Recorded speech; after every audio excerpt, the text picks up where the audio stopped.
Graça e paz, amada igreja. Boa noite a todos. Queria convidar os irmãos ainda de pé, se puderem, por amor, por reverência à palavra de Deus. Evangelho de João, capítulo 3. Nós vamos ler a porção do 22 até o 36. João, capítulo 3, versículo 22 ao 36. Nossa intenção é concluir hoje o capítulo 3, a exposição das Escrituras, amém? Peço que os irmãos estejam em oração. Eu não estou muito bem, estou com cãibra o dia todo, não sei se eu estou dirigindo bastante, com dor de cabeça também, mas glória a Deus por todas as coisas. Nossa força, nossa capacitação vem de Deus, mesmo a nossa fraqueza e debilidades, Deus se faz forte, amém? João capítulo 3, versículo 22, a palavra de Deus diz assim: Depois disto foi Jesus com seus discípulos para a terra da Judeia, e estava ali com eles e batizava. Ora, João batizava também em Enom, junto a Salim, porque havia ali muitas águas, e vinham ali e eram batizados, porque ainda João não tinha sido lançado na prisão. 25. Houve então uma questão entre os discípulos de João, lembrando que aqui é João o Batista, tá bom, irmãos? Não é o escritor aqui, tá? Só para situar os irmãos. E os judeus acerca da purificação, e foram ter com João, o Batista, e disseram-lhe: Rabi, aquele que estava contigo além do Jordão, do qual tu deste testemunho, ele o batizando, e todos vão ter com ele. João respondeu e disse: o homem não pode receber coisa alguma se não lhe for dada do céu. Vós mesmos me sois testemunhas de que disse: eu não sou o Cristo, mas sou enviado adiante dele. 29. Aquele que tem a esposa é o esposo, mas o amigo do esposo, que lhe assiste e o ouve, alegra-se muito com a voz do esposo. Assim, pois, já este meu gozo está cumprido. É necessário que ele cresça e que eu diminua. Aquele que vem de cima é sobre todos. Aquele que vem da terra é da terra, e fala da terra. Aquele que vem do céu é sobre todos. E aquilo que ele viu e ouviu, isso testifica. E ninguém aceita o seu testemunho. 33. Aquele que aceitou o seu testemunho, esse confirmou que Deus é verdadeiro. Aleluia! Porque aquele que Deus enviou fala das palavras de Deus, pois não lhe dá Deus o Espírito por medida. O Pai ama o Filho e todas as coisas entregou nas suas mãos. 36 e último. Aquele que crê no Filho tem a vida eterna, mas aquele que não crê no Filho não verá a vida, mas a ira de Deus sobre ele permanece. Podemos assentar. Vamos, em espírito de oração, vamos orar mais uma vez. Senhor Deus, Pai, nós oramos em nome de Jesus, Pai, e entregamos a Ti mais uma vez, em concordância com a oração do irmão Lucas, nossos ouvidos, nossos olhos, nosso coração, nossa mente, em total atenção e disposição e intenção de receber como terra fértil a semente da Tua palavra. Pedimos que o Senhor nos ensine essa noite, conforme a Tua palavra. Não nos deixe distrair, nos ocupar nossos pensamentos com preocupações, com ansiedades, ou com qualquer outra coisa. Tudo que se levanta com altivez, até mesmo contra o conceito de Deus, contra a palavra de Deus, seja destronado agora em nome de Jesus em nossas vidas. Na simplicidade, nos pedimos ao Senhor, fala-nos tudo. Apesar de mim, Senhor, apesar de nós, fala-nos tudo. E santifica-nos pela Tua palavra, e edifica-nos e ensina-nos, e liberta-nos pela Tua verdade absoluta. Em nome de Jesus. Amém.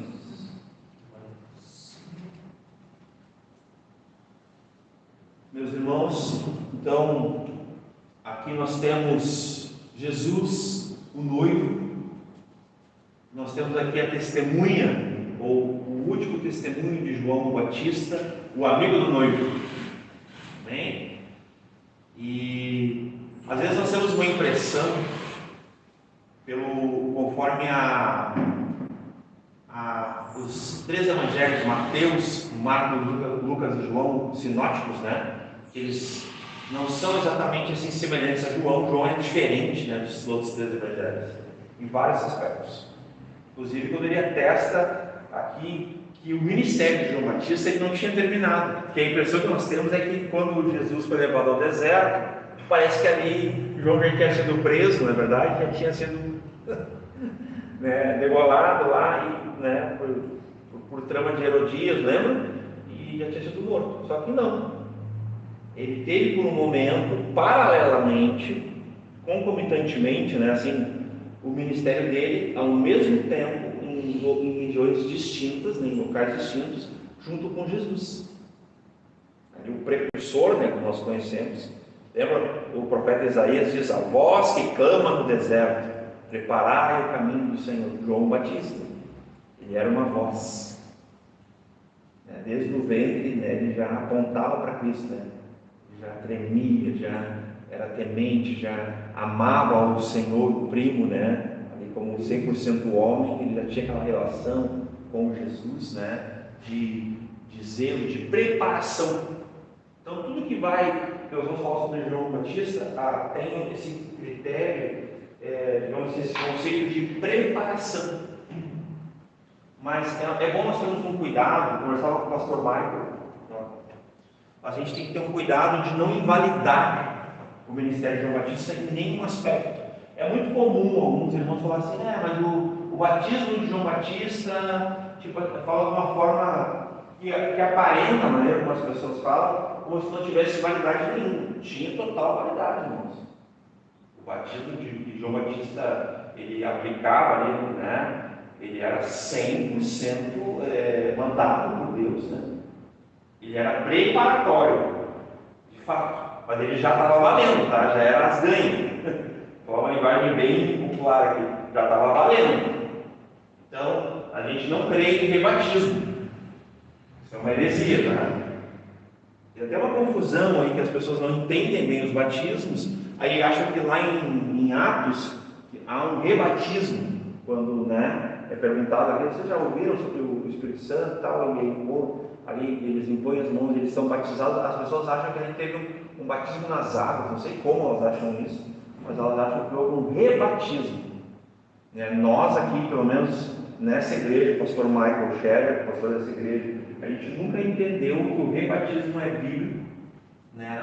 E não passa de uma doutrina, de uma heresia até mesmo, né?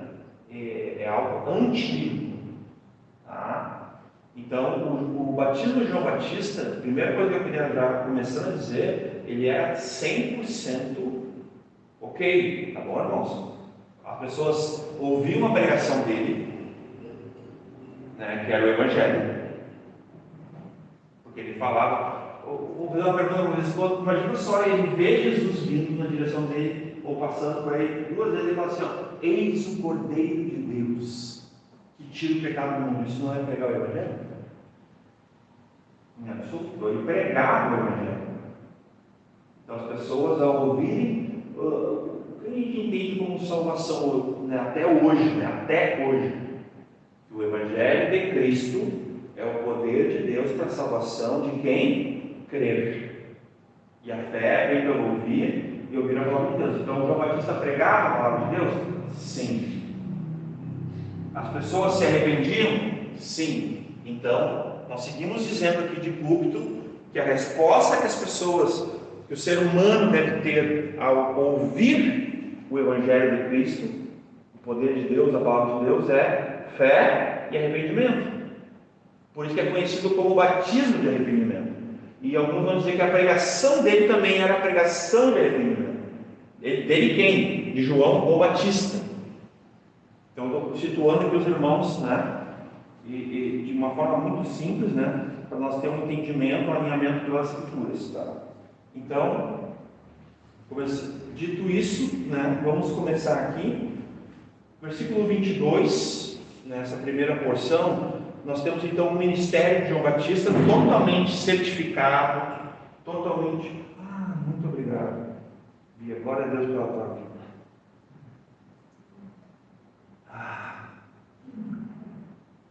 Glória a Deus, Deus bom.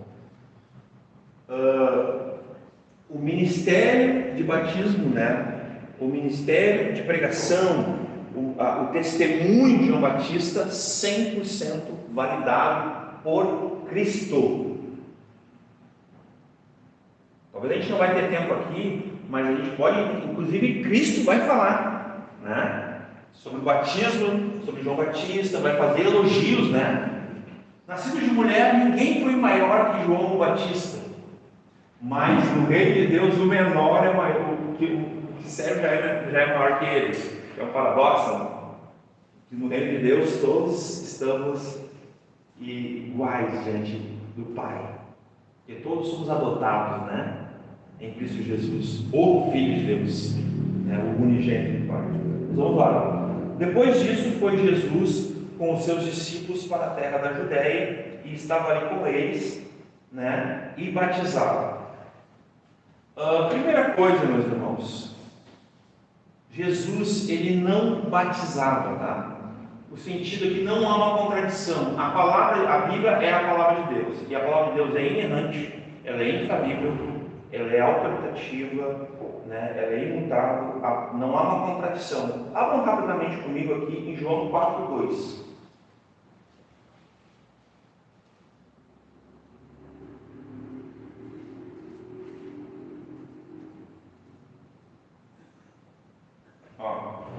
E ainda que Jesus mesmo não batizava, mas seus discípulos.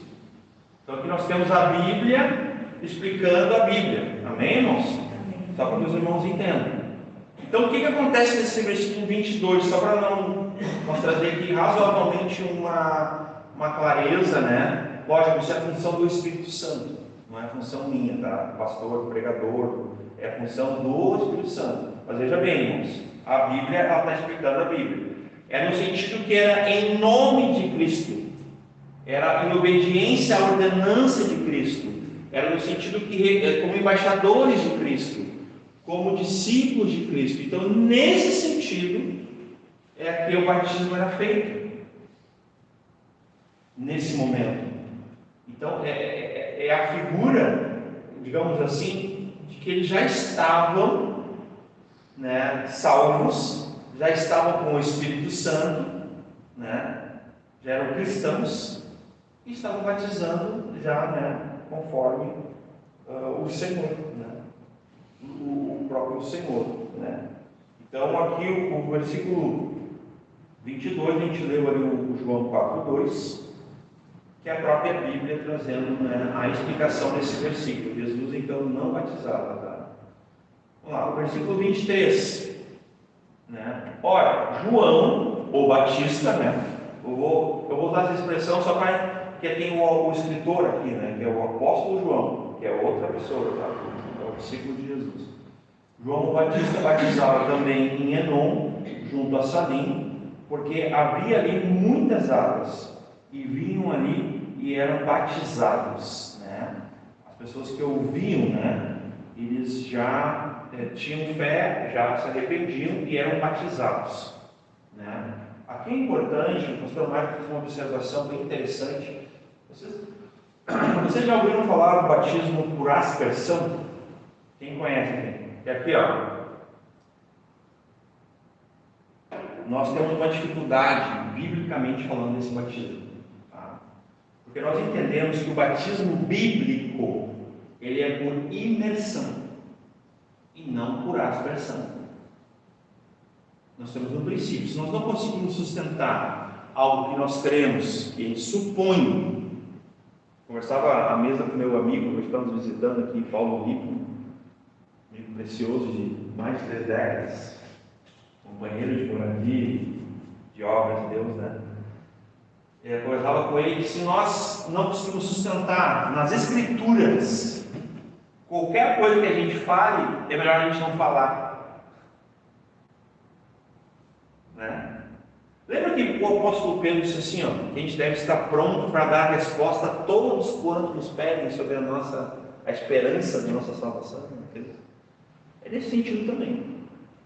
Então, nesse caso, irmãos, olha que interessante. Ora, João o Batista, né, batizava também em Enom, junto a Salim, porque ali, leiam comigo agora, havia ali muitas águas, águas em abundância, muitas águas, e vinham ali e eram batizados. Então era por imersão, irmãos. Quem aqui foi batizado por imersão? Eu espero que todos. Né? Eu fui bem fundo assim.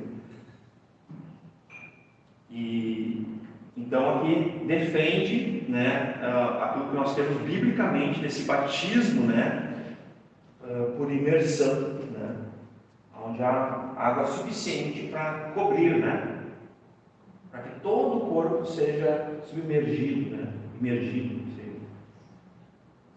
24. Né? E ali fica claro, aqueles vinham ali, irmãos, eram os ouvintes, eram aqueles que acabavam ouvindo a pregação do Evangelho, crendo, se arrependendo e eram batizados. Tá? Entenda-se assim, quando fala ali, né? Só para não parecer que, tipo assim, a pessoa aparecia ali, né? Quem nunca viu isso? Que às vezes tem um batismo acontecendo e aparece algum visitante, algum público dele. Alguém quer ser batizado? Daí a pessoa, vai lá e toma um banho, né? De fato, a gente não sabe se a pessoa crê, se ela ouviu o Evangelho, então não é uma questão de oportunidade, irmãos. Isso é sério. Isso é sério, é uma ordenança. O batismo é uma obediência para quem tem fé em Cristo Jesus. Né? 24. Porque ainda João não tinha sido lançado na prisão. Né? Nos outros evangelhos tem os relatos, né? Até eu anotei aqui. Vamos ler aqui, Marcos 6,17 rapidamente. Marcos 6,17. Eu não vou ler todos, né? Eu posso até dar as referências. Hoje a gente não está com o data show, mas eu acho que eu sou pregador raiz. Porque na época que eu comecei a pregar, em 96, não tinha essas coisas. Então, para mim é tranquilo. Marcos 6,17. A palavra de Deus diz assim. A gente tem a Bíblia que é suficiente, glória a Deus, né? Pode acompanhar. Porquanto mesmo Herodes mandara prender a João e encerrá-lo, né, amarrado no cárcere, por causa de Herodias, mulher de Filipe, seu irmão, porquanto tinha casado com ela.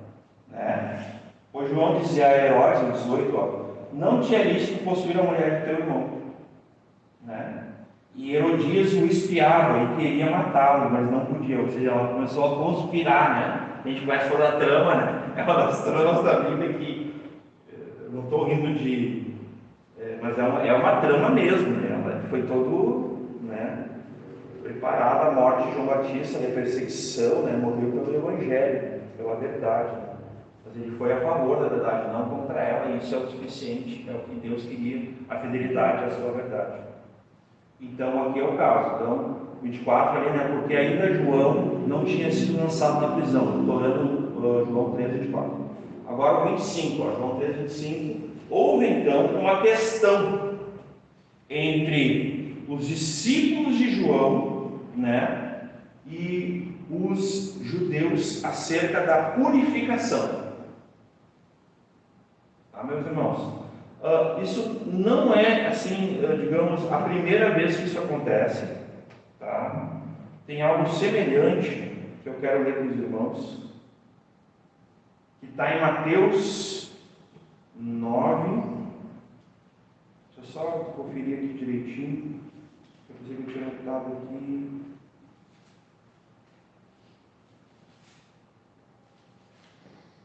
Nove 14. Ó, Mateus 9,14, já tinha acontecido algo semelhante nessa questão.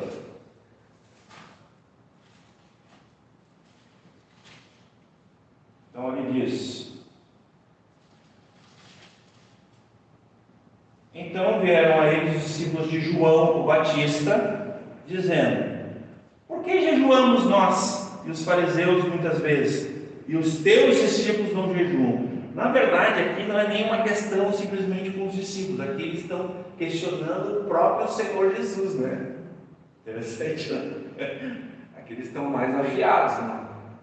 A ignorância, né? Porque eles eram, digamos assim, eles eram discípulos de João Batista, e João Batista pregava e falava sobre Jesus, embora ele não tinha ainda a revelação, a clareza que Jesus era Jesus também. A gente vê, lembra que na prisão ele mandou perguntar? Vão lá e perguntem para ele se ele é aquele, é o Messias, que ele viria. Eles vão, né? Jesus responde de uma maneira diferente, né? Ele ouve ele falar e fala, ele cura e tal, e vai e liga para eles, tudo que vocês testemunharam, tudo que vocês viram, né? Ele vai saber quem sou eu, né? Muito tremendo isso, né?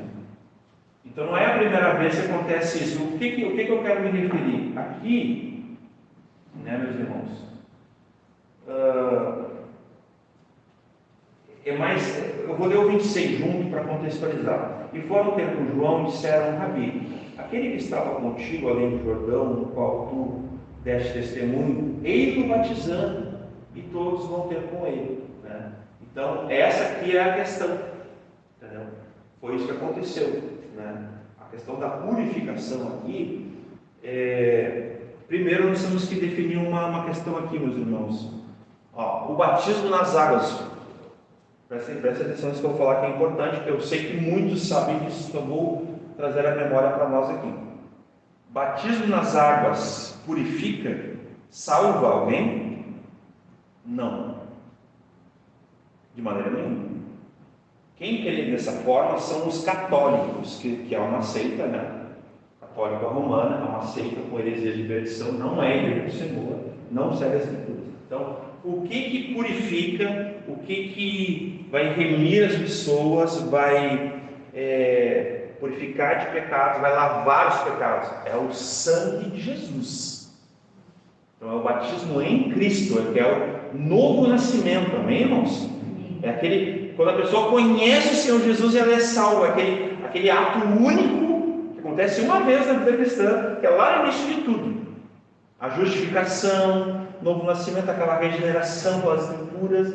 Então, aquele momento ali, o sangue de Jesus nos lava e nos purifica de todo pecado. E depois nós temos essa situação que, lá em 1 João, tem um versículo que diz assim: ó, se andarmos na luz como Ele está na luz, temos comunhão. E o sangue de Jesus nos purifica de todo pecado. Amém, irmãos? Lembra? Então aí que fica claro para nós que não é só essa passagem, tá, irmãos? Tem muitas outras passagens que o pastor Michael tem exposto Hebreus aos domingos, né? Já está no capítulo terminando o 10. E ele tem falado ultimamente bastante sobre o sangue, a eficácia, o poder remidor, de uma vez por todas, do sangue de Jesus, né? Não sem sangue de Jesus, né? Somente pelo sangue de Jesus. Um novo e vivo caminho foi aberto para nós, podemos chegar confiadamente diante do trono da graça. Glória a Deus pelo seu sangue, amém? Então, só deixando uma coisa clara aqui: Então, acerca da purificação, é somente o sangue de Jesus. A água do batismo, ele é um testemunho público, é um dever, é uma ordenança que todo cristão deve ser batizado nas águas. Até para ele ser membro da igreja, para ele poder participar da ceia. O pastor Michael nos ensinou essa ordem, que principia a caminhada cristã. É importante a gente entender, Eu caminhado já, macaco velho, nunca tinha percebido essa ordem, e é muito claro na Escritura. A pessoa começou a andar com a gente aqui, de um dia ela veio aqui, e recebeu o Senhor Jesus, e foi salva, nasceu de novo, ela já sai tomando a ceia. Como é que funciona? Não. Ela precisa ter ordenança, precisa fazer o quê? Confessar publicamente, ela precisa de um testemunho público, uma confissão de fé. Amém, irmãos? O que é isso? É o batismo nas águas. Não é verdade? E aí o batismo nas águas, ele tem a função de testemunhal, ele tem a função de trazer para a família, para os amigos, que o salvo, aquele que já foi salvo, já nasceu de novo, já é um discípulo, agora ele está declarando publicamente com o seu batismo nas águas, eu sou salvo, porque sou salvo, estou sendo batizado em Cristo, nas águas, o batismo, mas não para lavar pecados, não para salvação. Nós não cremos assim. Nós quem? Nós, igreja do Senhor Jesus. Uma igreja bíblica não pode acreditar que um batismo nas águas tem um poder salvífico. Não tem. Jesus é o Salvador, e Ele é a perfeita salvação pelo seu sangue, sua morte e ressurreição na cruz, pelo seu Evangelho, que é o poder de Deus para a salvação. Mediante a fé, temos a graça salvadora, e daí depois vem as ordenanças, que daí é o batismo nas águas, a ceia, o congregar. O pastor Michael trouxe Hebreus 10, 25. Por exemplo, se a pessoa creu, arrependeu lá, ouviu o Evangelho, foi salva, tudo, ela tem que fazer o que agora? Tem que congregar. Então, a gente está na era, qual é a maior igreja? O maior grupo religioso. Não vou nem usar a palavra igreja aqui de forma errada. No mundo hoje, alguém pode me falar em voz alta? Desigrejados. É o grupo que diz de forma herética, eu sou a igreja. E nós temos toda a autoridade das Escrituras para dizer para eles assim, sem mim tu não é igreja. Porque nós somos a igreja. É só no nós, não tem no eu. Então tu pode chegar para os igrejados e dizer com toda a autoridade das Escrituras. Pode dizer que tu é igreja, porque tu não é. Sem mim tu não é. Nós somos. Nós somos o quê? Pedras vivas, edificados, edifício, casa, morada de Deus. Enfim, nós somos o corpo de Cristo, nós somos a noiva, nós somos a igreja do Senhor, os salvos. Nós, nesse sentido. Então aqui nós vemos essa questão entre eles, que sugere, meus irmãos, um certo ciúmes por parte dos discípulos, Porque João, ele era bem resolvido, Ele era obediente. Ele sabia qual era o chamado dele. Ele estava pronto para pregar e morrer. Não é verdade? Estava pronto para isso. Estava pronto para pregar e morrer. Como todo bom cristão deve estar. Todo cristão deve estar pronto para pregar e morrer. Por amor de Cristo e do Evangelho. Então João Batista, ele não entra na barca assim como líder, porque ele podia dizer assim, não, eles são meus seguidores, são meus discípulos. E a gente também aprende que aquele que faz discípulos para si, ele pode ser um membro de uma seita, na verdade. Porque nós não fazemos discípulos para nós, nós fazemos discípulos para Cristo. O nosso discipulado é Cristo, porque eu creio em Cristo, porque eu obedeço a Ele, eu sigo a Ele. As pessoas que eu for servir, que eu for ajudar, que eu for ensinar, que eu for discipular, elas vão ver em mim e vão me seguir. Aí se eu estou, vamos pensar que Cristo está ali, amém? E eu estou seguindo a Jesus, amém? Então quem estiver me seguindo, vai estar seguindo a Jesus também ou não? Sim. Por que será que Paulo diz, sede meus imitadores, como eu sou de Cristo? Será que foi petulância ou ousadia? Não, irmãos, foi obediência. Porque ele já estava cumprindo ali o id, a ordenança, o imperativo de ir, portanto, fazer. Ele estava cumprindo, meus irmãos. Paulo, o apóstolo. Por isso que ele diz isso. Sejam os imitadores como eu sou de Cristo. Ou seja, sigam. Vocês não acham uma semelhança? A gente passou no Evangelho de João, né? Para quem não está hoje pela primeira vez, a gente está expondo o Evangelho de João desde o capítulo 1, versículo. Então, é uma exposição bíblica. A gente já viu que João, ele deixa claro que Jesus e os outros discípulos, depois copiando, eles dizem assim, ó, Jesus chegou e falou assim, ó, vem me ver. Essa expressão conhecida, né? Eu há muito tempo eu aprendi e uso de forma. Vem ver como eu sou como discípulo de Jesus com a minha esposa. Vem ver como eu sou com meus filhos. Vem ver como eu sou no meu trabalho, com os meus amigos, como eu sou com os colegas, com os vizinhos, com as pessoas. Vem ver. Vem ver onde eu moro. Jesus, ele nunca se isolou, ele nunca andou sozinho, se ilhou, né? Pelo contrário, ele se deu a conhecer. Quando ele faz o convite, vem ver, ele está dizendo assim, vocês me conheçam, saibam tudo sobre mim, vocês precisam saber. Não fiquem com dúvida nenhuma. Esse é o sentido, né? Jesus conhece o homem. Ninguém precisa apresentar o homem a Jesus. Nós vimos no final do capítulo 2. Então essa questão de ciúmes não passava pelo coração de João Batista, nem pelo coração de Jesus, mas dos seus discípulos, que já João, o pastor Michael me lembrou, né? João já tinha testemunhado para eles, já tinha dito para eles, ó, quando eles estavam com João batizou Jesus, e todos que estavam presentes viram o céu se abrir e uma voz do céu dizendo, eis meu filho amado, de quem me compraram. O Espírito Santo descendo sobre Jesus. Eles viram, meus irmãos, eles testemunharam. Foi um tempo antes. Só que talvez por estarem cegos na sua, não é religião, mas no seu sistema de crenças, em um homem, talvez até idolatrando aquele líder, né, João Batista, eles poderiam estar enciumados. É a nossa posição, é uma inferência que eu estou fazendo. Pode ser que sim, irmãos.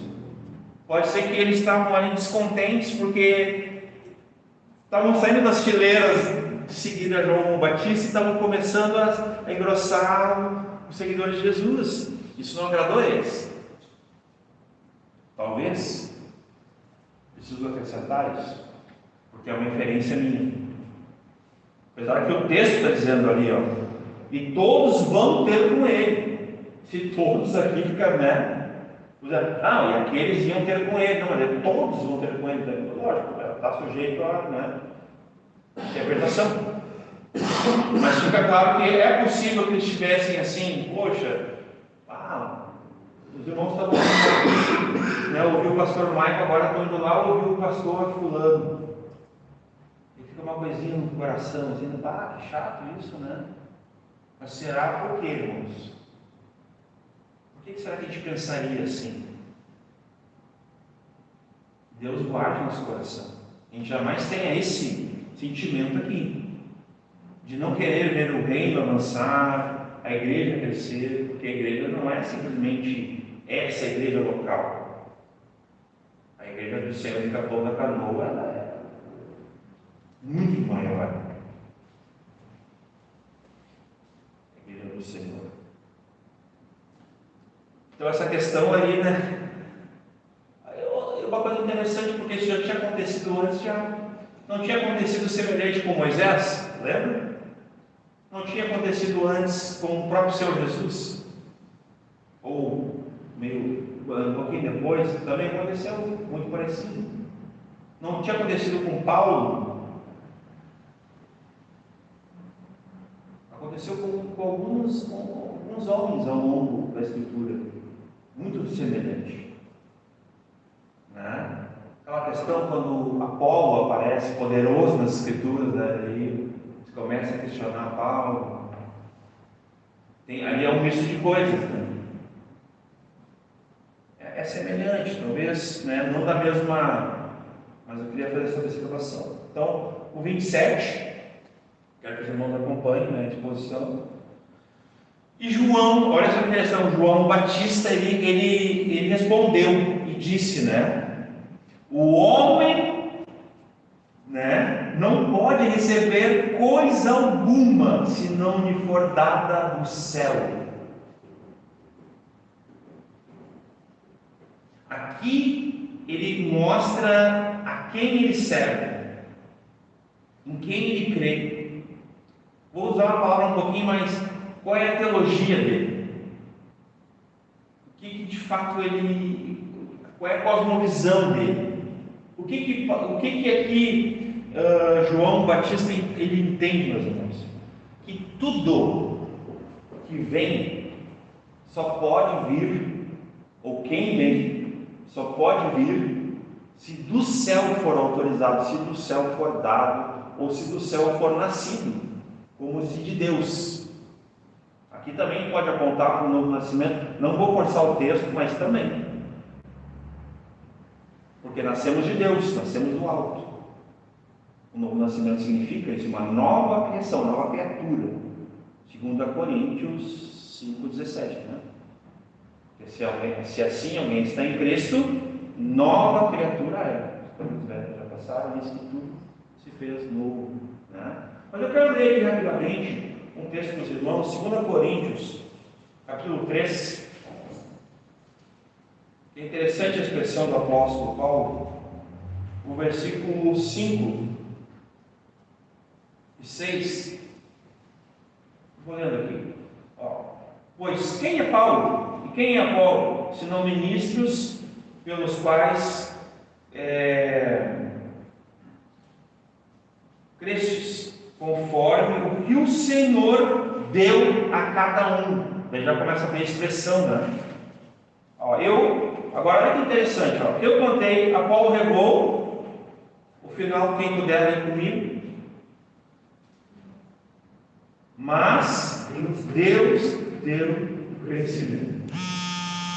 Então de novo Deus deu, né? 2 Coríntios 13, eu li o versículo 5 e 6, eu sugiro aos irmãos, né, que os irmãos leiam. Vamos ler o 7, por isso nem o que planta é alguma coisa, nem o que rega, mas Deus é, tipo assim, sabe? Deus é. É uma inferência minha.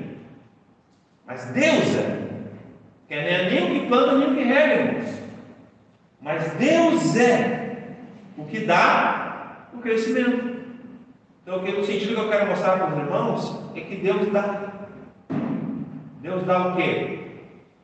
Lembra no final do versículo 47 de Atos? E acrescentava-lhes o Senhor dia a dia os que iam sendo salvos, contando com a simpatia, né, com a alegria, o louvor do povo, que Deus ia acrescentando a igreja. Então, só para nessa questão ali, olha a teologia, olha o que cria de fato João Batista no mundo. Ele reconhecia que só Deus poderia dar, poderia fazer, né? Então ele diz assim, né? João respondeu e disse, João Batista, né? O homem não pode receber coisa alguma se não for dada do céu, se não for dada de Deus. Se não for dada de Deus. Agora, vou só comentar, quando Jesus vai ensinar os discípulos a orarem, vocês conseguem ver que a oração do Pai Nosso, né, que a gente chama assim, né? Ela é totalmente nessa direção. Não é verdade? Jesus ensina, né? Ao Pai, né? E ele fala, né? Seja feita a tua vontade, assim na terra como nos céus, como se do céu tivesse e tem que ser dado toda a palavra final, as coisas, né? E já foi dado. E já foi dado. Conversávamos ali o Paulinho, carinhosamente, meu amigo. Já foi dado toda a revelação. Não há mais nada para ser revelado. O que precisa acontecer é a iluminação do Espírito Santo nos olhos do nosso entendimento sobre as Escrituras. Isso sim. Isso é o que nós queremos. O Espírito Santo ele pode revelar uma coisa que a gente leu já 1000 vezes, mas nunca entendeu. Daí um dia a gente lê, não é assim? Nesse sentido, sim. Mas daí é iluminação, é diferente. É daquilo que já foi revelado, já foi dado. Toda a palavra já foi dada. Não tem mais palavra alguma, meus irmãos, para acrescentar a Escritura. Não há. E muito menos para retirá-la, né? Conversávamos antes aqui do culto. Aí daquele que retirar, né? Uma vírgula, um ponto, um tio, um jota, ninguém está autorizado, ninguém tem autoridade para retirar nada das Escrituras, nem acrescentar, né? O chazinho da Bíblia.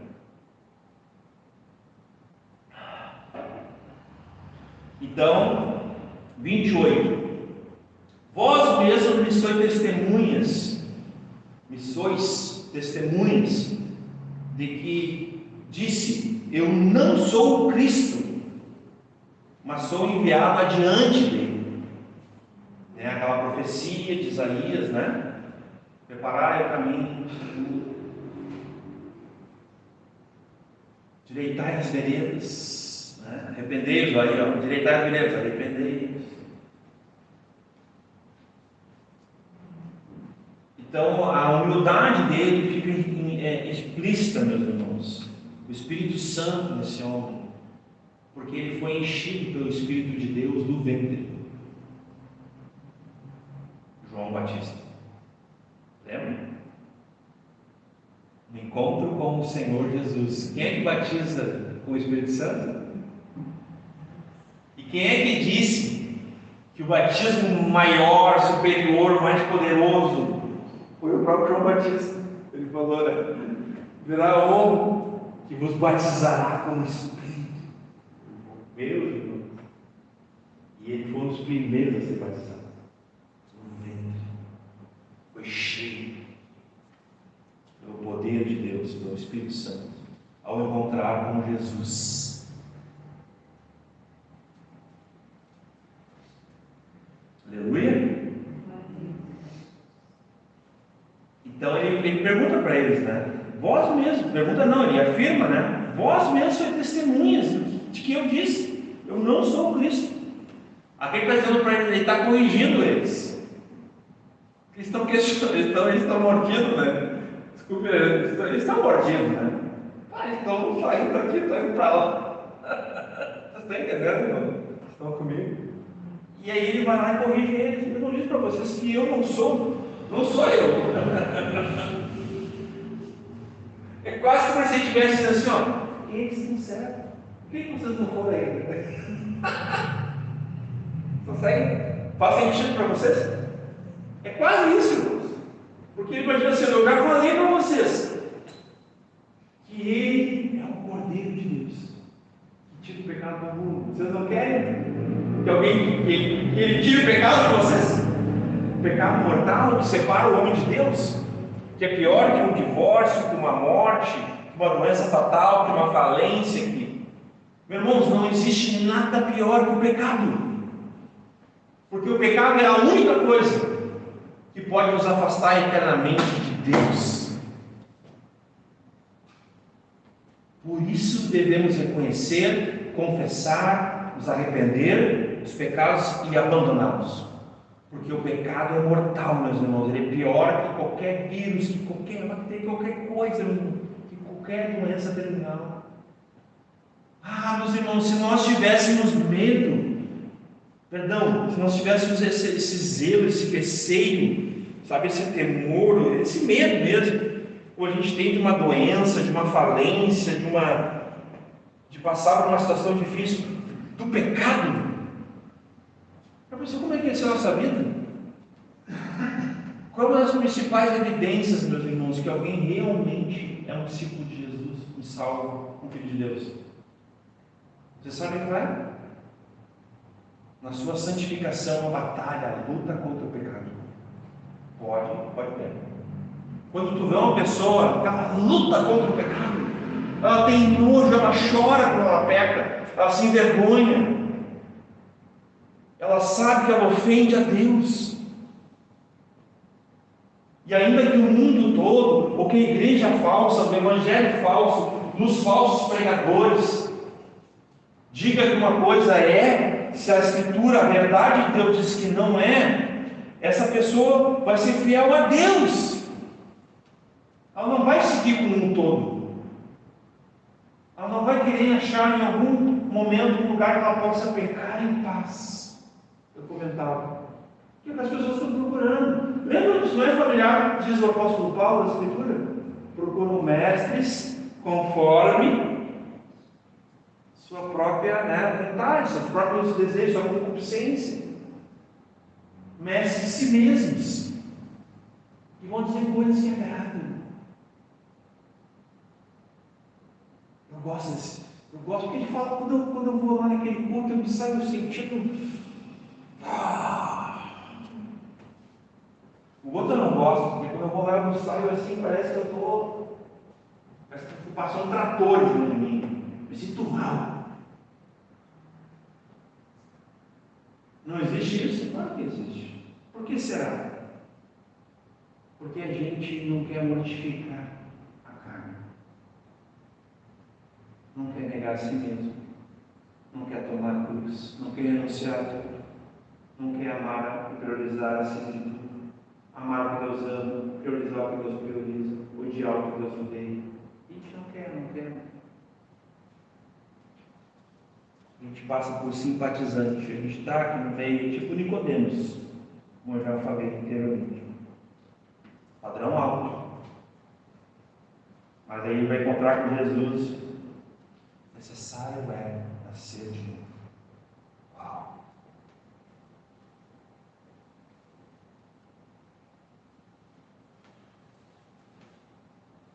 Eu não sou o Cristo, mas sou enviado diante dele. Aquele que tem, agora 29, nós vamos entrar aqui numa outra porção. Só concluir aquela parte, ele é bem resolvido, ele é obediente, ele sabe quem o chamou, quem o capacitou, qual é a sua missão, ele não está preocupado com a morte, ele não está preocupado com os seguidores, não está, meu irmão. Se tivesse preocupado com os seguidores, ele ia dizer, é mesmo, mas fui eu que batizei ele, o que é que ele está pensando? Sou mais velho que ele tem que me respeitar. Ele era mais velho, Jesus 100% homem, era mais novo que João Batista. Imagina só, se ele seguisse essa linha, de autopreservação, que é bem diabólica, toda autopreservação, não vou generalizar, mas em muito a autopreservação não vem de Deus, principalmente no que tange a fé, obediência, arrependimento de pecados, santificação, daí não vem. Porque se tu tem que te autopreservar da santificação, da luz das coisas, da comunhão. Vocês nunca viram a pessoa diz assim, eu não fui no culto porque eu prefiro não ir no culto para não pecar. Mas como assim, irmão? Eu não gosto do fulano lá, então eu prefiro não ir. Isso é a autopreservação dos quintos dos infernos. Exatamente. Não tem sabedoria nenhuma, é tolice. Esses dias a Bia me falou uma coisa tão sábia, ela comentou comigo assim, quando a pessoa não está bem, está enferma, por exemplo, acho que foi nessa linha que ela falou, aí é que ela tem que vir ao Senhor, ela tem que vir ao culto, ela tem que vir à comunhão. Foi nesse sentido que ela me falou. Meus irmãos, isso é o que a Escritura diz. Até porque, no conceito bíblico, alegrei-me quando me disseram, vamos à casa do Senhor. E não o contrário. Ou porque eu caí em pecado, ou porque eu faltei com alguém, fiz alguma coisa errada, sempre que for, meus irmãos. Não vou no culto. Não é desculpa, meus irmãos. Não vou na tal compromisso, não vou estar com os irmãos. Isso não é de Deus, meus irmãos. Inclusive em Provérbios, eu nunca lembro a passagem, agora eu vou ter que memorizar ela de novo. Aquele que se insurge, aquele que se ilha contra o conselho de Deus, ele está se isolando. Esse está longe, meus irmãos. Ó, quão bom e quão suave é viver unidos os irmãos. Como óleo precioso, desce da cabeça, da barba, e é ali que o Senhor ordena a bênção. É ali. Não é eu aqui do lado.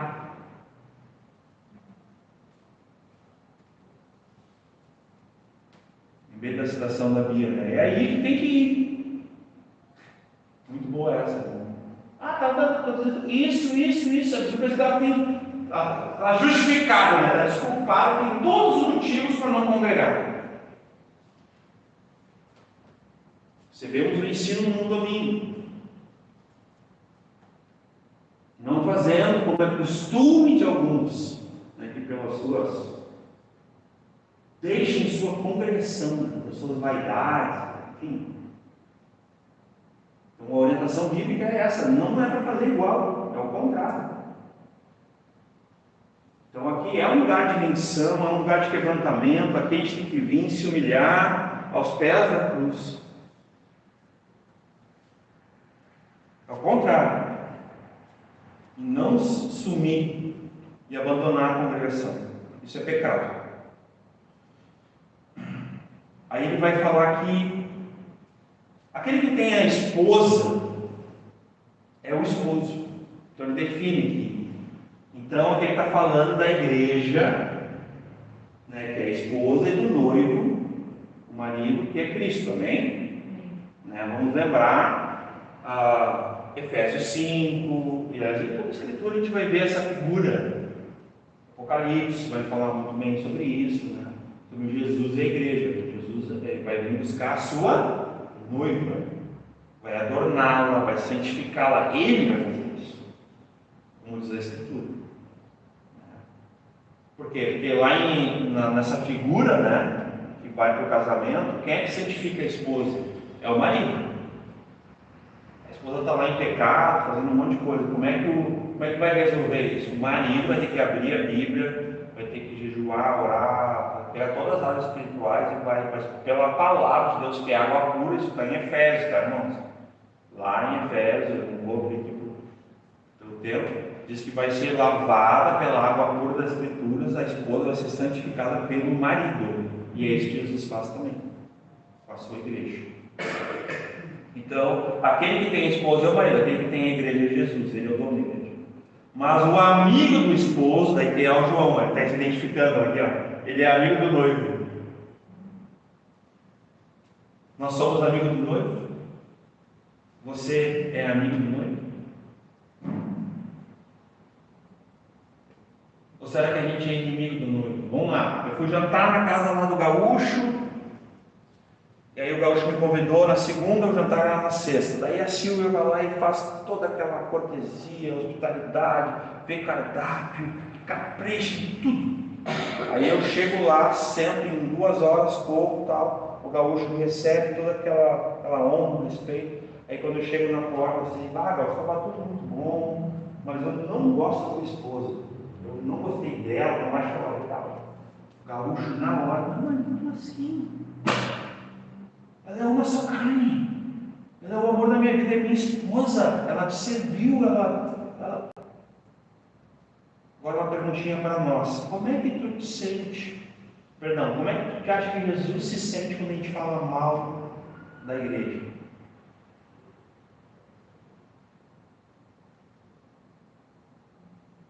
Será que a gente está sendo amigo do noivo?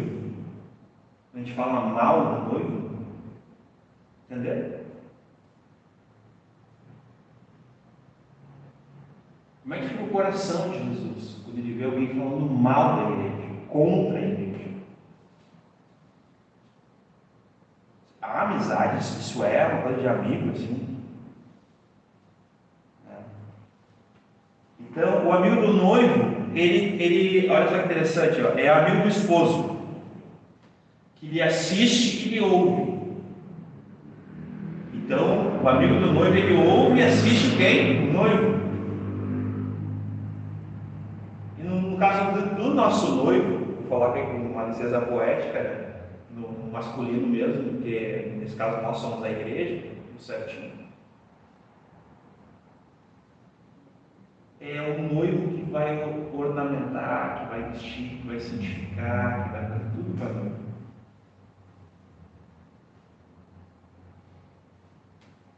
Então ele vai escutar o noivo, porque ele é amigo, né? Então ali, ó, ele assiste o noivo, o que o noivo tem feito pela noiva.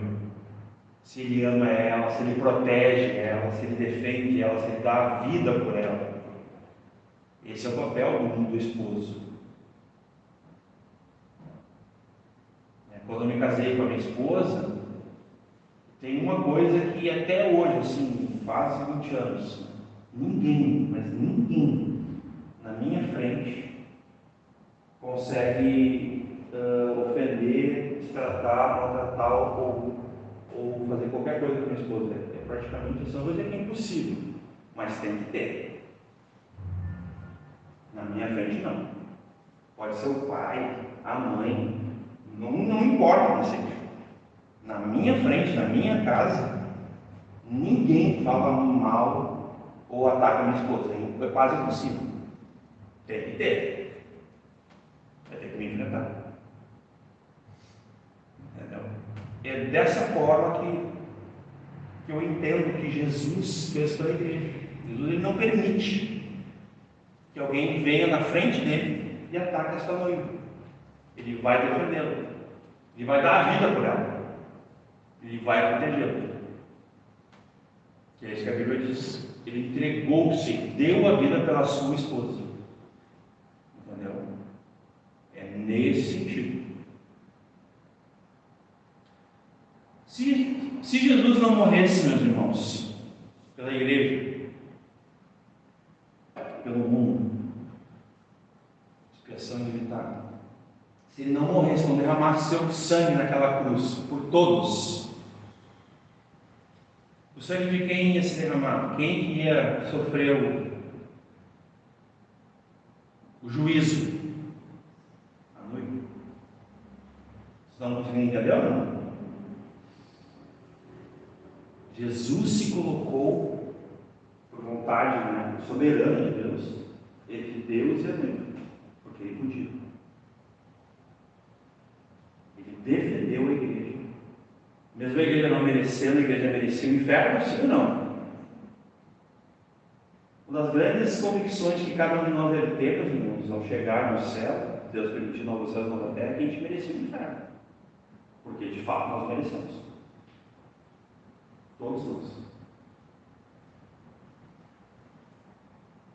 A igreja não merecia nada, mas Jesus foi lá e tomou o lugar dela, defendeu e moveu o lugar dela diante do Pai. E a Bíblia diz que agradou ao Pai moê-lo. Não moê-lo. É louco que só estou brincando. Deus pegava essa igreja, não sobrava nada, nem não tinha jeito, acabou. Ninguém existia. É terrível coisa né? Seria, por causa que estou fazendo uma licença, né? Cair a igreja cair na mão de Deus sem Jesus, não tem como. Já era. Impossível. Então, conseguem ver essa figura? O noivo dando a vida, se colocando na frente, protegendo a noiva, dando a vida pela noiva por amor. Então aqui, o amigo do noivo, o amigo do esposo, ele assiste, ele vê, ele ouve, né? E o que acontece? No meio do 29, alegra-se muito. No sentido aqui, esse alegra-se muito com a voz do esposo, é porque ele está ouvindo o gozo, ele está ouvindo o amor, o deleite, o prazer do noivo, e aquilo alegra muito o coração dele.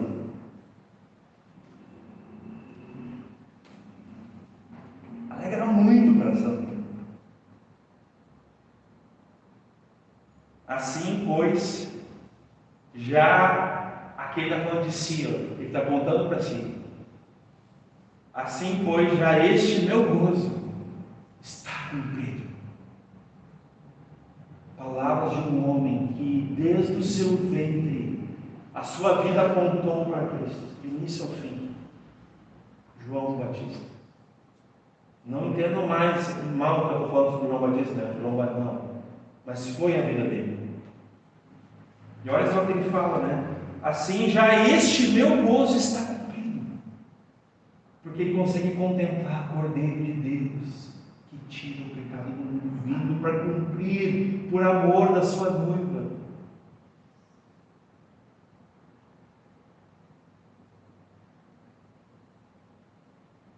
E aqui, no versículo 30, já entrando, eu sempre gosto de falar essa parte, me identifico muito com ela, porque ele, do início ao fim da vida dele, ele apontou para Cristo, né? Ele se dedicou a pregar o Evangelho de Cristo.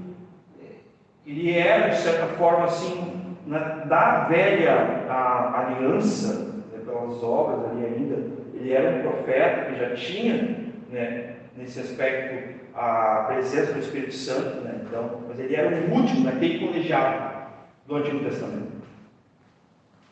Ele não é o último profeta, tudo bem, mas ele era o último daquela escola que vinha lá dos profetas do Antigo Testamento. Era João Batista. Ele é o último dessa linhagem, daquele colegiado de profetas. E depois eu vou falar de novo sobre isso rapidinho, né? Então, nesse aspecto, ele vai dizer aqui, né? Assim, pois, já o meu gozo está cumprido, a minha missão, né? E ele vai dizer ali, é necessário que ele cresça e que eu diminua. Então ele vai lá, ele prega, ele fala, eles seguem nele, ele batiza, eles creem, né? Ele batiza eles pela fé, eles se arrependem, daí eles conhecem Jesus, ele dá testemunho, ainda assim eles não, e ele vai, e no fim ele fala assim, a partir de agora, que ele cresça e que eu diminua, sigam a ele, é sobre ele, não parem de me seguir, é tipo isso assim, stop, chega. Ele logo depois ele é morto, daí ele já é preso, já é morto, aí sim, depois quando ele faz isso aqui é as últimas palavras praticamente. Mas olha só, é necessário que ele cresça e que eu diminua. Aqui é esse profeta da antiga aliança, como o pastor Mike tem explicado aos domingos aqui em Hebreus. E aí o profeta que é dito lá em Deuteronômio, né, 18, lá, ele, do Novo Testamento, da nova aliança, que é quem? Quem é o profeta? Prometido? O Senhor Jesus. Você consegue ver? No final eles estão ali juntos, o ministério, exercendo o ministério para a glória de Deus. Mas não tem comparação, óbvio, é Jesus, né? João Batista também, aqui, ó. Mas ele está findando o ministério do Batista e Jesus está ascendendo, né? Começando a operar, iniciando ali, digamos assim, de forma pública, né? E sinais, maravilhas, prodígios, a pregação. Inclusive, o maior exemplo disso eu sempre falo com os irmãos, né? Jesus, na primeira pregação pública, ele repete as palavras de João Batista. Marcos, vai Marcos, tá? E começou-lhes a pregar, arrependei-vos, pois é chegado o reino dos céus. Quem é que pregava assim? João Batista. Ele dá continuidade, ele honra, no caso, ele certifica, ele credencia, ele deixa claro assim, a mesma pregação, meus irmãos. Ele repete as palavras do seu precursor.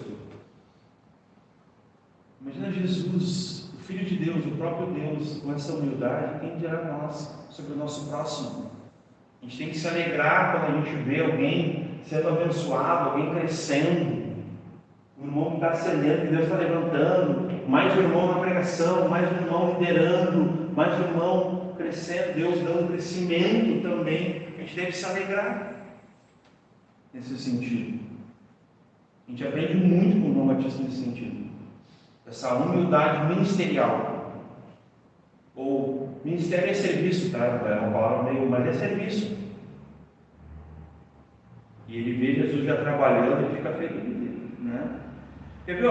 Vamos abrir rapidamente 1 Coríntios 15, 9. 1 Coríntios 15, 9. Eu já vou ler aqui. Diz a palavra de Deus: porque eu sou o menor dos apóstolos, que não sou digno de ser chamado apóstolo, pois que persegui a igreja de Deus. Mas pela graça de Deus sou o que sou. Não vou continuar lendo ali, tá? Mas eu quis mostrar para vocês aqui a mesma humildade em Paulo.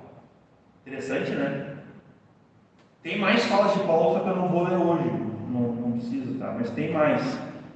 Paulo teria mais. Tem essas falas assim fortes, de humilde, digamos assim, de negar-se, de renunciar-se. Paulo é o que mais tem, na verdade. Mas eu vou ler só essa. Eu quero ler uma de Pedro. Pedro 5,6. Mostrar também em Pedro essa questão da humildade, né? Aí, ó.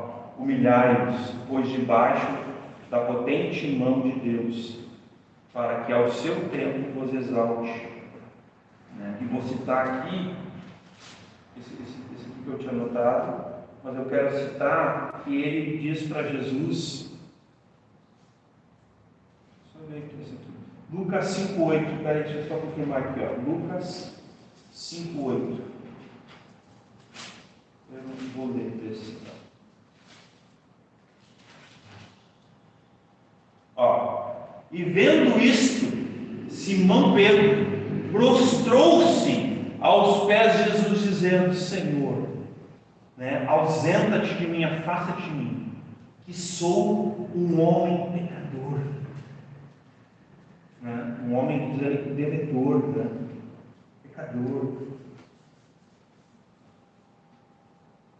Então eu quis mostrar esse mesmo espírito de humildade, né?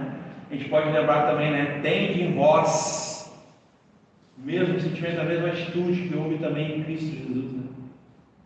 Humilhou-se, né? Assumiu forma de servo, sendo reconhecido em figura humana, sendo obediente até a morte de cruz. Jesus também. Pensando, foi humilde. 31, João 3,31. Aquele que vem de cima é sobre todos. Que maravilha isso, hein? Aquele que vem de cima é sobre todos. Aquele que vem da terra é da terra, que fala da terra. Aquele que vem do céu é sobre todos, ou seja, fala dos céus também, né? A gente poderia dizer isso? Sim, a gente poderia dizer isso. Fala das coisas do alto, né? Lembra quando ele fala com Nicodemos? Eu falo das coisas terrestres. Imagina se eu falasse das coisas do céu, né? Não entenderia, não entende mesmo, hein? Não entende nem as coisas da terra, como é que vai entender as do céu? Então, nesse sentido aqui, aquele que vem de cima é sobre todos, está sobre todos. Eu quero ler uns textos rapidamente. Colossenses 3,11. Olha que interessante. Colossenses 3,11. Vamos lá. Onde tem contexto, tá, irmãos? Mas eu vou presta atenção no final do versículo. Onde não há grego, nem judeu, né, circuncisão, nem incircuncisão, bárbaro, cita, servo ou livre. Vamos ler junto essa parte? Final. Mas Cristo é tudo em todos. Olha só o que a Escritura fala sobre Cristo, meus irmãos. Cristo é o tudo de Deus.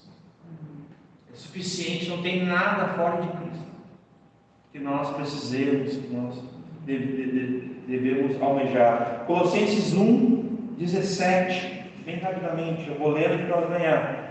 E ele, eu vou ler desde o 15.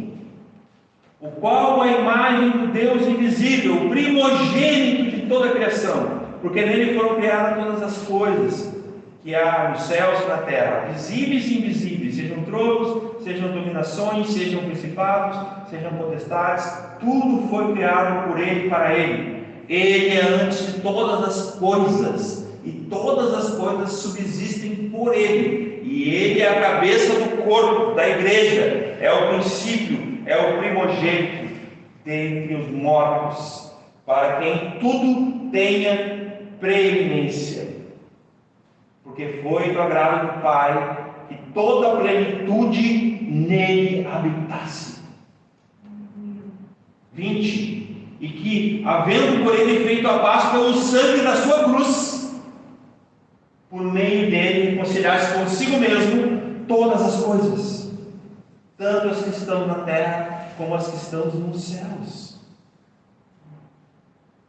E vós também, que no outro tempo erais estranhos e inimigos, no entendimento pelas vossas obras más, agora, contudo, vos reconciliou. Até aqui está bom?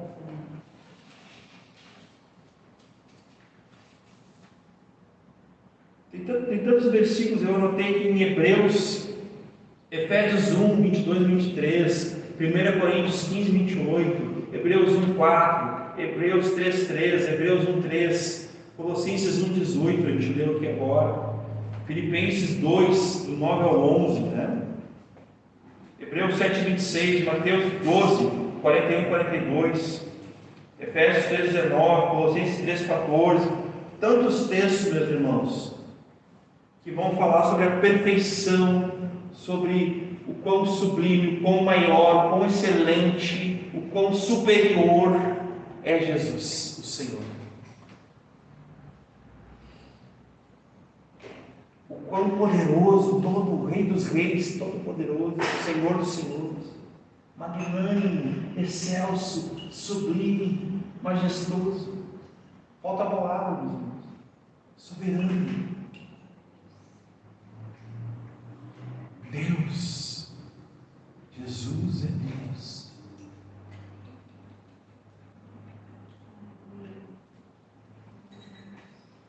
Interessante que João Batista sabe? Aquele que vem de cima é sobre todos. Ele reconhece a natureza, a trindade, a eternidade, a onipresença, a onisciência, a onipotência do Filho de Deus, Jesus Cristo. E ele fala do céu, fala das coisas do céu.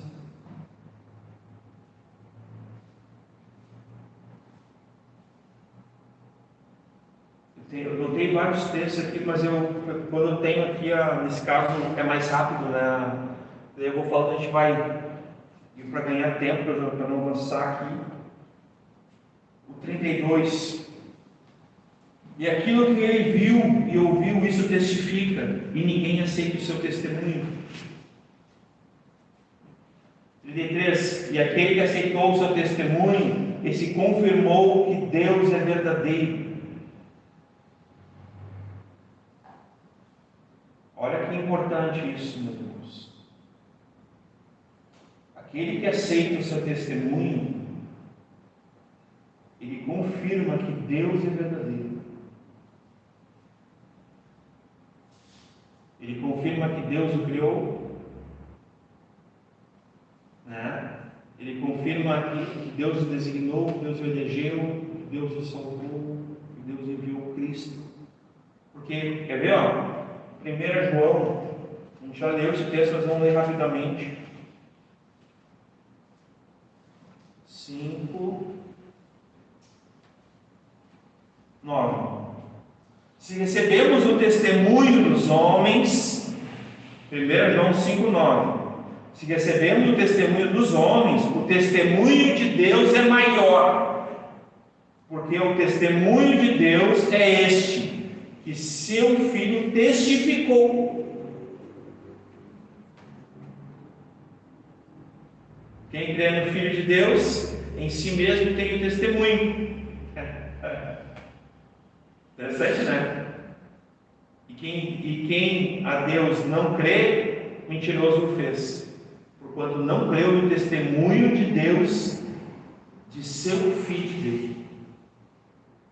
Olha só que explícito isso. Negar, não crer, ser incrédulo, rejeitar o testemunho de Cristo é perdição.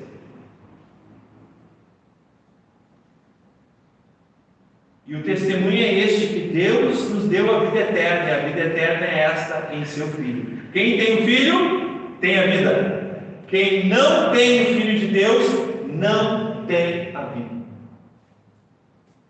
Precisa explicar? Está literal, está claro para nós a palavra de Deus.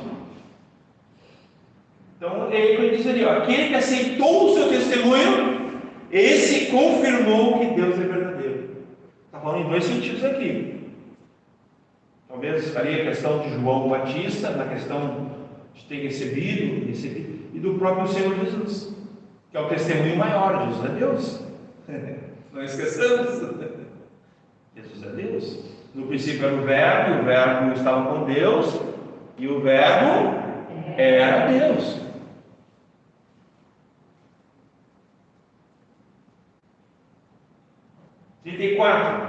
Porque aquele que Deus enviou, né? Porque Deus amou o mundo, lembra lá de João 3,16? E porque Deus enviou o seu Filho não para julgar o mundo, né? Mas para condenar o mundo, mas para salvar o mundo. Não é para condenar. É aqui, ó, porque aquele que Deus enviou fala as palavras de Deus, pois não lhe dá Deus o Espírito por medida. E vamos por partes aqui. Eu quero ler um texto rapidamente, que eu me identifiquei muito, eu lembrei, é só por isso mesmo. Deuteronômio 18:18. Eu tenho que ler esse texto. Olha que interessante o que diz aqui a palavra de Deus. Deuteronômio 18:18. Aqui está falando sobre Jesus, tá, irmãos? Olha só a profecia, 1500, pastor. 1500 anos antes. Não? Não me perdi. Não acho. Mais ou menos isso, não. Então é isso, ó. Olha só. Eis que lhe suscitarei um profeta do meio de seus irmãos. Falando de Jesus aqui. Como tu. Agora leia comigo quem está aí. E porei as minhas palavras na sua boca. Meu Deus. Vocês conseguem perceber isso aqui? Olha o que diz lá em João. Porque aquele que Deus enviou fala das palavras de Deus. E aqui diz: porei as minhas palavras na sua boca. E ele lhes falará tudo o que eu lhe ordenar. E ele vai falar nos evangelhos, né? Eu não vos tenho falado por mim mesmo, já citando algumas vezes, mas eu falo de tudo que o meu Pai tem dito, de tudo que o meu Pai ordenou, que ele mandou dizer. Ele não falou por si mesmo, de moto própria, de vontade própria, não. Foi por obediência. Tudo que o Pai ordenou, ele obedeceu. Ele foi um filho obediente. Nós precisamos aprender com Jesus a sermos obedientes em tudo ao Pai, porque Ele é o exemplo de obediência ao Pai. Pois não lhe dá Deus o Espírito por medida.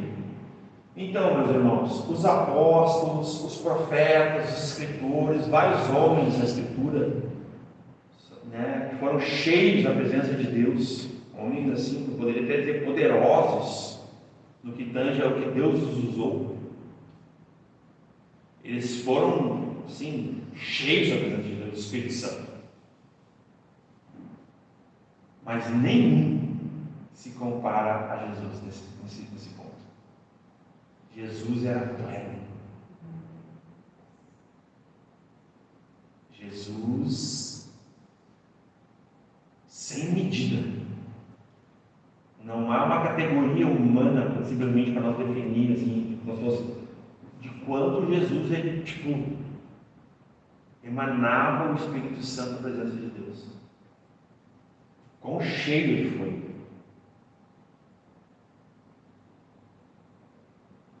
Um dos textos que eu sempre gosto de falar sobre isso é Atos 10, 38.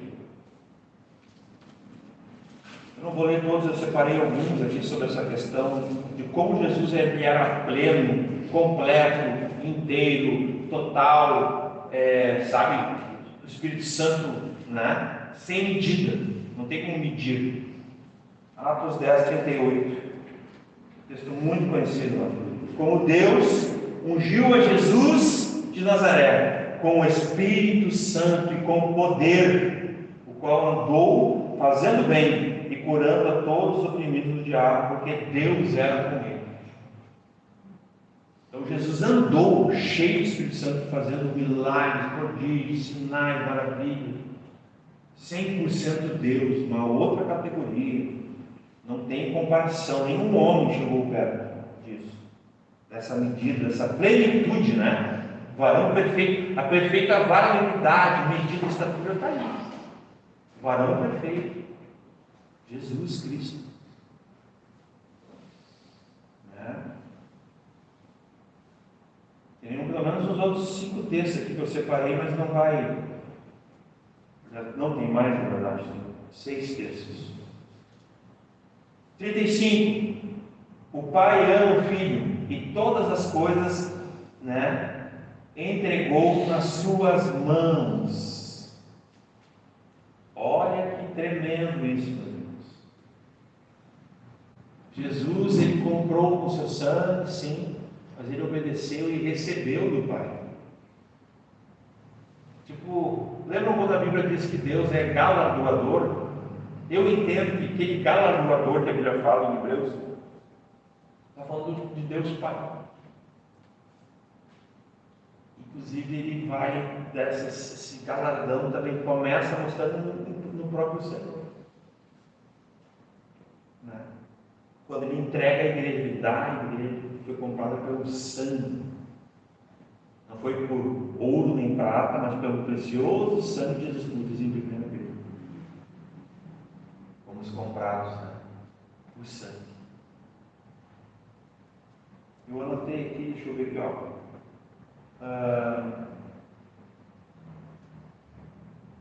Vamos começar lendo Mateus 28, 18, que é uma questão que dá autoridade, né? Muito conhecido o texto. Então, olha aqui, ó. Que chegando-se Jesus falou dizendo: é-me dado. Aí a gente leu ali, né? O Pai ama o Filho e todas as coisas entregou nas suas mãos. Ok? Isso é João 3,35. Aí vamos lá, Mateus 28, 18. Jesus falando: é-me dado todo o poder do céu e da terra. Tá? Ó. Que tal, irmãos? Entenderam? Estão comigo? Não é só esse, tem mais aqui, ó. João 17, 2. Belíssimo texto. João 17, 2. Ó. Assim como lhe deste poder sobre toda a carne. Olha só que versículo, meus irmãos. Aqui está falando de Jesus, sobre o que Deus, né, o Pai, fez. Olha só. Assim como o Pai, né, deu para Jesus poder sobre toda a carne, para que dê a vida eterna a todos quanto lhe deste.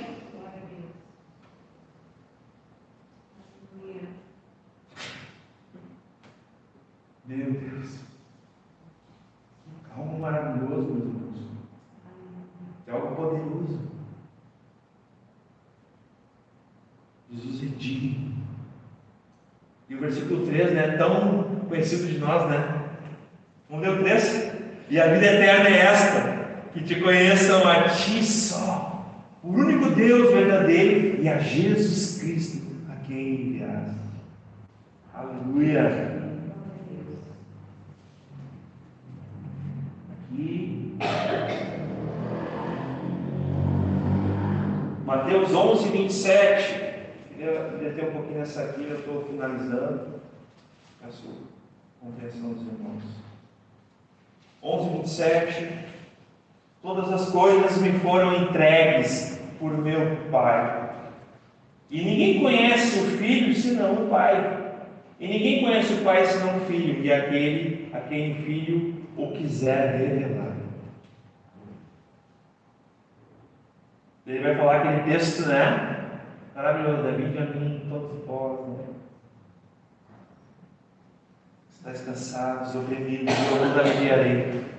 Tomai sobre vós o meu jugo, e aprendei de mim, que sou manso e humilde de coração. E encontrarei descanso para as vossas almas. Porque o meu jugo é suave e o meu fardo é leve.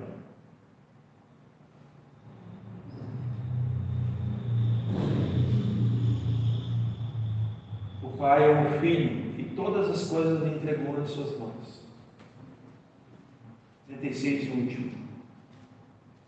Quem crê no Filho tem a vida eterna, mas aquele que não crê no Filho não verá a vida, mas verá, receberá a ira de Deus,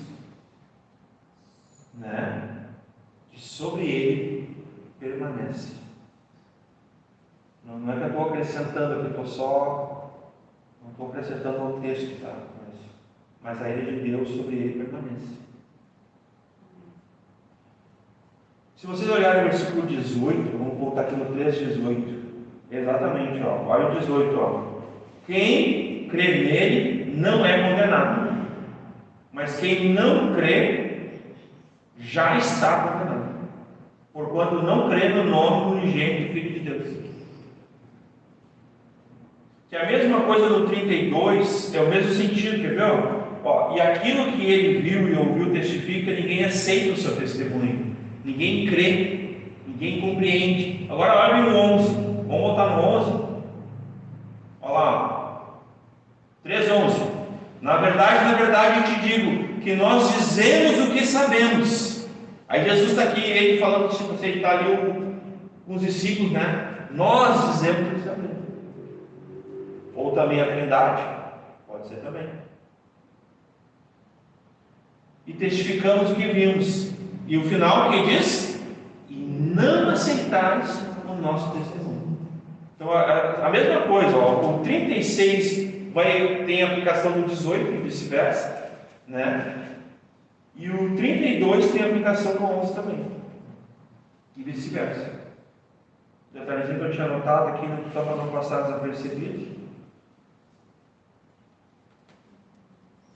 E então, nós vemos João Batista, até o final, até o versículo 36, ali, um último testemunho, cumprindo a sua missão, como ele falou ali, com gozo no coração dele, se alegrando como noivo, que conseguiu morrer, derramar seu sangue pelos pecados de todos nós, conseguiu ressuscitar pelo poder soberano de Deus, venceu a morte, venceu o inferno, venceu o pecado, venceu a Satanás, venceu o mundo maligno, venceu a todos. Jesus é vitorioso. Ele é glorioso. Ninguém é como ele, ninguém nos ama como ele. A gente tem uma categoria de amor que a gente gosta: pai, mãe, filho e mãe, pai, marido e mulher. Mas ninguém, meus irmãos, nos ama como o Senhor. Que até mesmo o Senhor nos conhece melhor que nossas esposas, nossos maridos, nossos filhos, nossas filhas, nossos pais. Que não nos conhece de fato em plenitude. Mas apesar de toda a nossa maldade, nossa depravação, nossos pecados, não tem como não medir, meus irmãos, de tão imundos, de tão sujos, de tão pecadores, de tão inúteis para Deus, o amor ele se torna maior. Ele transcende, ele encobre a multidão de pecados nesse sentido.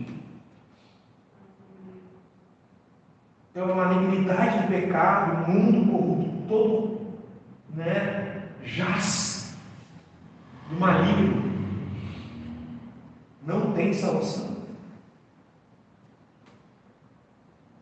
Daí a gente consegue minimamente medir como esse amor ele é superlativo, ele é maior, ele transcende, nós não conseguimos atingir o quanto de fato tem um cântico que nunca saberei o preço. Tudo bem, poxa, Jesus morreu, foi crucificado, se fez maldito no madeiro, o justo, a gente sabe tudo que a Escritura diz, não estou dizendo que a gente não sabe, mas o preço, o valor, o que de fato Jesus pagou, será que alguém consegue mensurar assim? Ou realmente, na minha cabeça, eu já tentei assim, achar assim, termo, sei lá. É meio indizível, assim, é meio infalável, né? Tipo assim, porque no fim das contas, a gente nunca vai alcançar o elogio devido, o tributo, a adoração, o louvor, a honra, porque não dá, meus irmãos. Não dá. De fato não dá. Quem pode se comparar ao nosso Deus? O profeta Isaías vai falar. Quem é comparável? Quem pode comparar? Então, nesse sentido, o testemunho de Deus é maior. E que nós, assim como João Batista, a gente sempre venha preparar isso, não só nos nossos corações, mas no coração do nosso próximo, Quem é o próximo? O próximo é o próximo. É a próxima pessoa que parar no trânsito. Esses dias eu estava no trânsito e tem um louvor que eu estou assim, inspirado. Eu boto a todo volume no carro, assim. Aqueles dias assim que eu não consegui nem perto do que eu preciso. E eu boto bem alto e começo a cantar. Eu estava na sinaleira cantando assim, loucamente.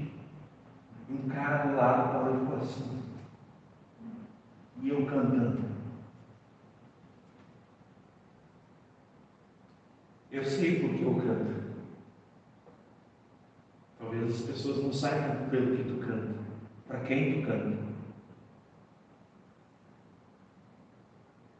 Mas eu sei por quem fui salvo. Da onde Ele me tirou. Do que Ele me salvou. E o quanto o meu pecado me afasta dele, ofende Ele.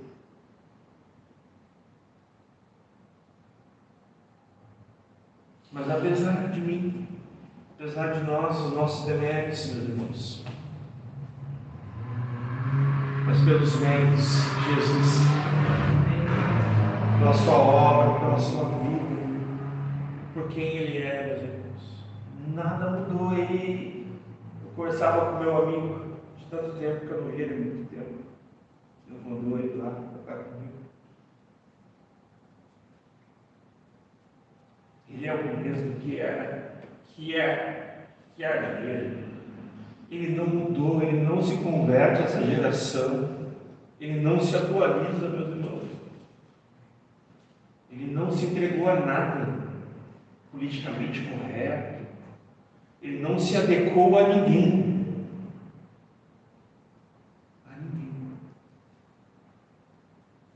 Ele continua sendo o Filho unigênito que morreu e ressuscitou. Isso se tornou o nosso Salvador do mundo.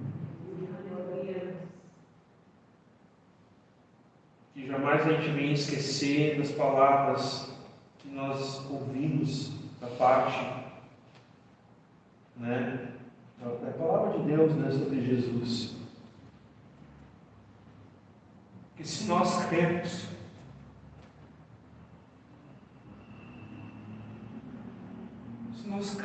meus irmãos, tem tanta coisa que eu poderia ter falado sobre isso. Se nós crermos, tão somente nós não seremos confundidos. enganados, mas cremos em quem? Nele. Quem crê em mim, como diz as Escrituras, do seu interior fluirão rios de água viva. Se nós crermos no Senhor Jesus, meus irmãos, não há o que temer. Não importa o que aconteça. Não há o que temer, meus irmãos. Basta crer. Basta crer. De todo o nosso coração. Que nada ocupe o nosso coração, meus irmãos. E nos impeça de crer, e que a nossa crença, a nossa fé, meus irmãos, que vem da palavra de Deus, que vem pela palavra de Deus, ela seja tão genuína que ela não se contamine a nada, ela não se amolde a nada, a não ser o amor que Deus tem, pelo que Ele ama, o que Ele prioriza. Que a gente venha estar alinhados. Hoje nós conversávamos sobre isso, eu conversei com a minha esposa hoje, falei sobre alinhamento. Conversei com o pastor Maicon, falei sobre alinhamento. Conversei com o Paulinho, mais no final do dia, falei sobre alinhamento. E agora eu falo com os irmãos. Nós precisamos estar alinhados. Não com essa vida, meus irmãos. Tudo vai passar. Todas as coisas, os céus e a terra vão passar. Ele falou. Mas as minhas palavras não passarão. As palavras dele geram em nós fé, para que nós devemos a crer. As palavras dele geram em nós a confiança que nós devemos ter. E não é uma frase de efeito, um chavão. Se nós cremos, no fim vai dar tudo certo. Vai dar tudo certo, meus amigos. Porque, como diz ali o servo de Deus, o meu gozo já está cumprido. Imagine, meus irmãos. Hoje minha filha, no devocional, minha filha mais nova, a gente tem um devocional que a gente faz todos os dias. Elas têm que ler e me explicar um texto da Bíblia. Depois aí a Duda, Sofia, ela leu um salmo, eu vou ficar devendo aqui. Depois eu mando no grupo. Mas é um salmo assim que meus ouvidos já tinham, já tinha lido, com certeza, já tinha ouvido. Mas ele dizia assim, que o Senhor nos fez bem. O Deus da nossa salvação. E era um versículo que fala sobre isso. Eu vou botar no grupo, vocês vão ver. Meus irmãos,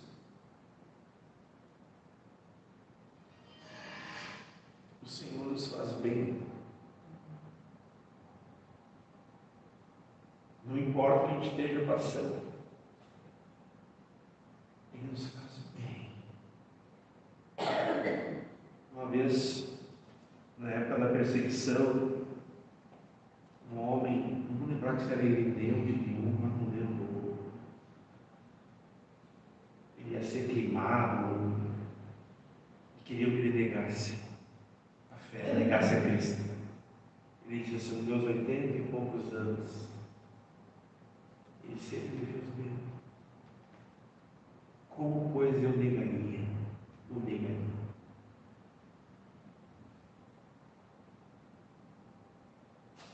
Vale a pena crer, vale a pena confiar no Senhor, de fato, e receber dele a salvação. E não vale a pena não crer e receber ali